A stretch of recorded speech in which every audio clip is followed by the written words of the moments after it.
I stand before you all, not from behind some gilded podium, not through the filtered voice of a scripted diplomat, but as Ibrahim Trare, speaking with every fibre of my being, with every ounce of conviction that pulses in my chest. My voice grows stronger with every word, for what I say today matters, not just to me, but to the future of our people. To every son and daughter of Africa who dares to dream of dignity, of sovereignty, of justice, let me tell you this: the so-called International Court of Justice, an institution draped in the trappings of justice yet wielded by powers who have no right, has dared to fine me $800 million. $800 million. A number so gigantic it dazes you, it numbs you. But it isn't real. It is an illusion, a weapon used by those who fear our rise. And so here I stand, refusing to bow, refusing to appear, refusing to pretend that their pretend court holds any claim or any authority over the will of our people. I will not appear before the ICJ. Let that be heard loud and clear, not whispered, not negotiated, not delayed. I will not stand before them. Not now. Not ever. I will not legitimize their farce of justice with my presence. To step into that courtroom would be to kneel before a system built not for truth, not for peace, not for equity, but for control. It would give weight to a tribunal that has never, not even once, stood in defense of the oppressed when they rose against their oppressors. I will not lend my name, my voice, or my dignity to an institution that has repeatedly weaponized law against liberation. How dare they assume such authority over me, over the people of Burkina Faso, over the continent of Africa? What arrogance gives them this illusion of power, that they can summon us like subjects and expect obedience? Who gave them that right? Who crowned them the arbiters of global justice? Certainly not us. Not our people. Not our ancestors who resisted chains, who bled for our soil, who looked colonizers in the eye and said, "No more." That authority they claim, it does not exist in our eyes. It is paper thin, propped up by centuries of theft, by centuries of blood, written into statutes and labeled international law. They write the rules, break them when it suits, and enforce them when it benefits. But to us, those rules are hollow. Their courts are merely instruments of the same imperial power they claim to have outgrown. The only authority that exists, the only one that holds any legitimacy in my eyes, is the authority that springs from the will of the people. The men and women who wake before the sun to feed their children. The youth who dream of a different Africa, one that isn't looted, dictated to, or enslaved by foreign banks and corporations. The elders who kept hope alive when all seemed lost. They are my court. They are my jury. They are my truth. So when the ICJ says, "Appear before us," I say, "No." I refuse, not out of fear, but out of principle. Because to appear would be to acknowledge their claim, and I do not.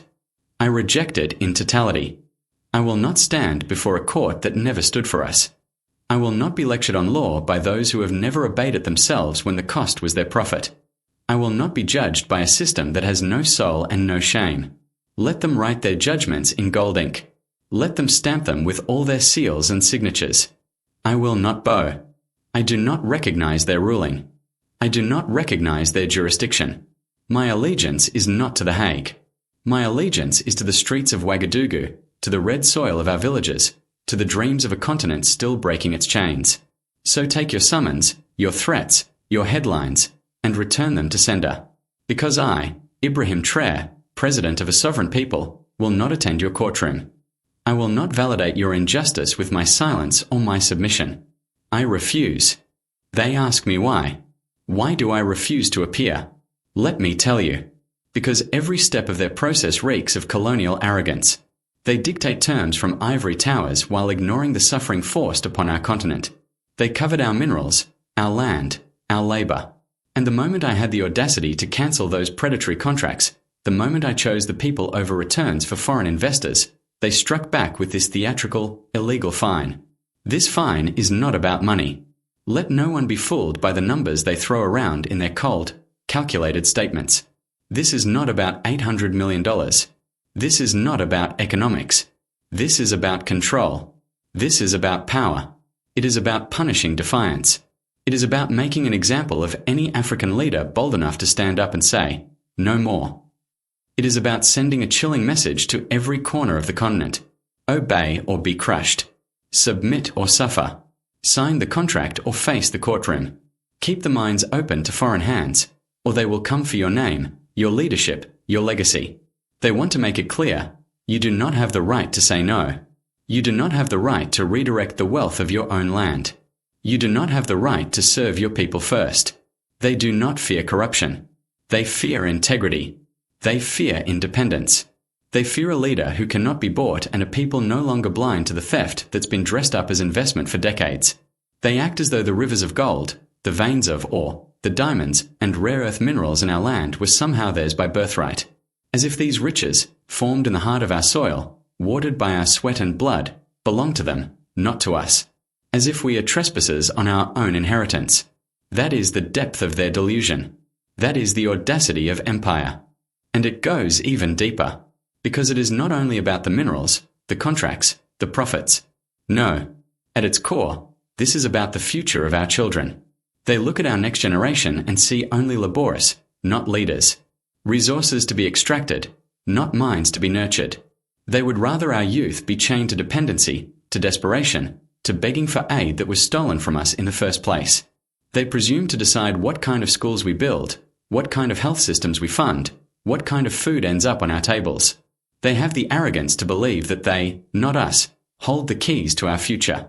And when I dared to take those keys back, when I said these mines will no longer serve foreign wealth but national need, they called it illegitimate. They called it a breach of law. They called it criminal. But I call it justice. I call it sovereignty. I call it leadership. So make no mistake, this fine, this absurd $800 million penalty, is not about any contract, any clause, any mispayment. It is a threat. It is a line drawn in the sand. They are telling every African leader, you either remain a gatekeeper for our interests, or we will come for your reputation, your freedom, your nation's stability. But I do not fear their lines. I do not fear their courts. And I certainly do not fear their money. Because while they count dollars, we are counting lives. While they safeguard profits, we are safeguarding our dignity. While they try to maintain control over contracts, we are reclaiming control over our destiny. Let them write their rulings. Let them announce their fines. Let them issue their international orders. It changes nothing. Because this is not about money. This is about liberation. And I will not trade the soul of a nation for a seat at their table. I say to them, you miscalculate. You do not understand the spirit of our people, the fighting spirit of Africa. You think this monstrous $800 million 0-cents fine will break me? It only steals my resolve. You think silencing me will silence our march toward freedom and self-determination? You are wrong.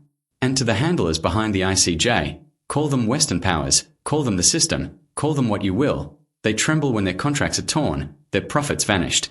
They dress up their greed in suits and post bailiffs in courtrooms, pretending to serve justice. But there is no justice here. There is only revenge. Now you ask, what about my presidency? Is it legitimate? Is it secure?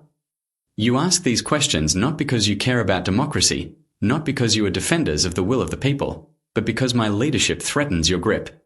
You do not question my presidency out of principle. You question it out of fear. Fear that an African nation has dared to choose its own path.